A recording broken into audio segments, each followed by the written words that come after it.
Hello, everyone, and welcome back. I'm Andrea Bailey-Brown, and I'm here continuing our Summer of Profit series. Today, I wanted to talk to you about what are some of the KPIs or the key profit indicators that you could use to tell you, or key performance indicators that you can use to see how well your business is operating and how you're doing in terms of growing your business and making it more profitable.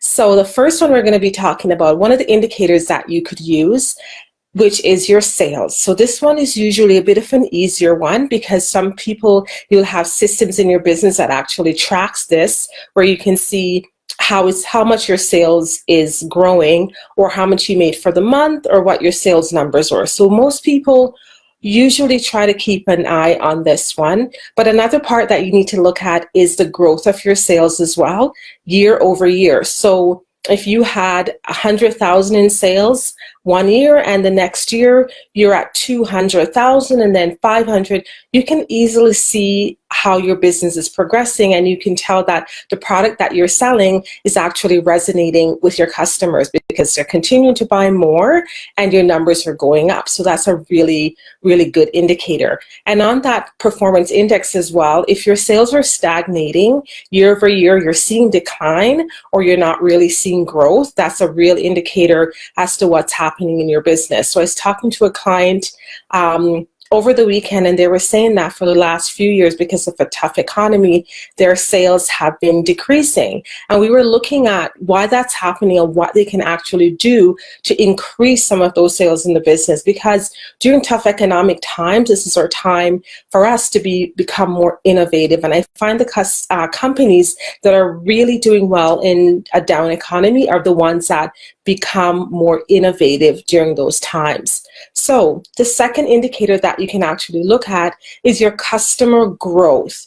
That is how many new customers are you getting, and is your business actually growing? So again, if you had 100 customers last year and you find that you now have 102 customers, the same customers, and those numbers are not really growing, that is another way to indicate where you are on your pathway or on your path to profit. So looking at your customer numbers and your customer retention, are you actually losing customers, or are you adding more customers? So those that's a really good indicator for you to look.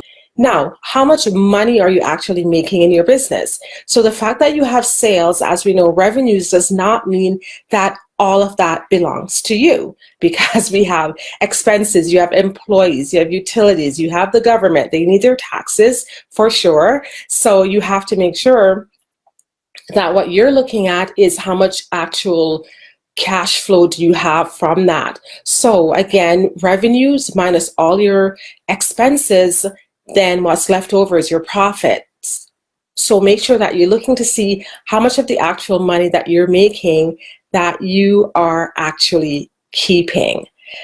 Now, when you look at another growth method, I would say that you should look at your email list. If you're collecting an email list, or if you haven't started to do that in your business, make sure you're doing that. So many companies, I would say, they are now moving to collecting email lists, because ultimately that is one of the things that you will own yourself. Many of the large companies right now, you will notice when you go into some of those stores, they're asking you, how would you like your receipt?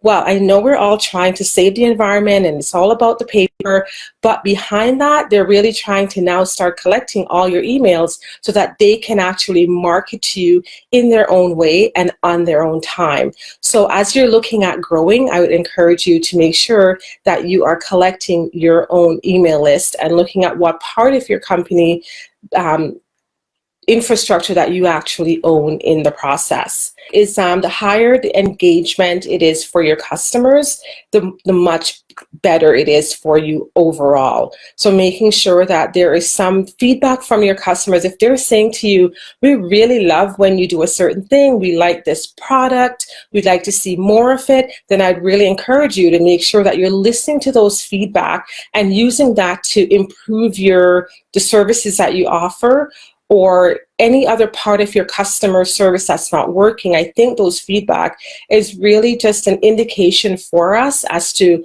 what are some of the things that we're doing right in our business, but we have to make sure we create a system and a way that our customers can actually tell us how we're doing. So those are my top tips today for key performance indicators for growing your business. Now have a great day. Bye-bye.